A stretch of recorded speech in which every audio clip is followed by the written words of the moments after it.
காத்திருக்க பழகு. தியானம் செய். நான் அழைக்கும் வரை காத்திரு. நம் வாழ்க்கையில் பல்வேறு கட்டங்களில் விரும்பி காத்திருக்க பழகினால் நிறைவு நமதாகும். பசிக்கும் வரை காத்திரு. உடல் நீர் கேட்கும் வரை காத்திரு. காய்ச்சல் உடலை தூய்மைப்படுத்தும் வரை காத்திரு.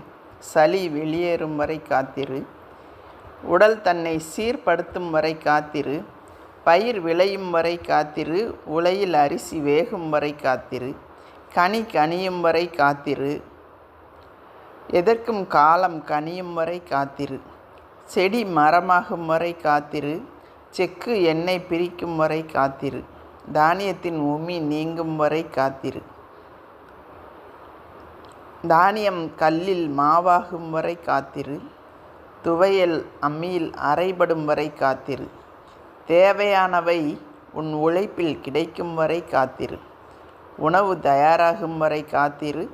போக்குவரத்து சிக்கலில் இருந்து விடுபடும் வரை காத்திரு.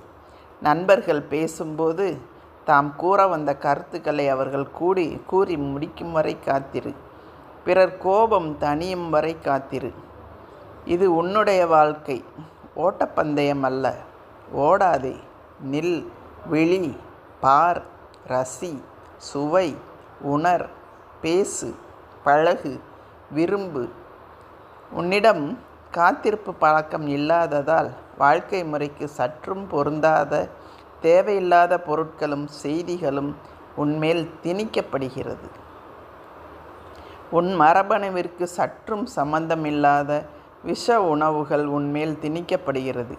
எதிலும் அவசரம் உன்னையும் உன் சந்ததியையும் அழிக்கும் ஆயுதம் என்பதை மறவாதே. உனது அன்பிற்கும் அக்கறைக்கும் எத்தனை உள்ளங்கள் காத்திருக்கின்றன என்பதை அறிவாயா? நீ இதற்கெல்லாம் காத்திருந்தால் உன் உயிர் உன்னை விட்டு பிரியும் வரை காத்திருக்கும். காத்திருக்க பழகினால் வாழ பழகுவாய். இறையாற்றல் நீ உள்நோக்கி திரும்புவாய் என்று காத்திருப்பதை உணர்வாய்.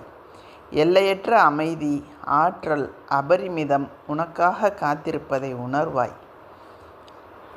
சுவாமி விவேகானந்தர் தனது உடல் என்னும் சட்டையை களைந்த நாளில் தனது சேவையாளரிடம் கடைசியாக சொன்ன வார்த்தைகள் இவை. நாம் காத்திருக்க பழகுவோம் நண்பர்களே. நன்றி.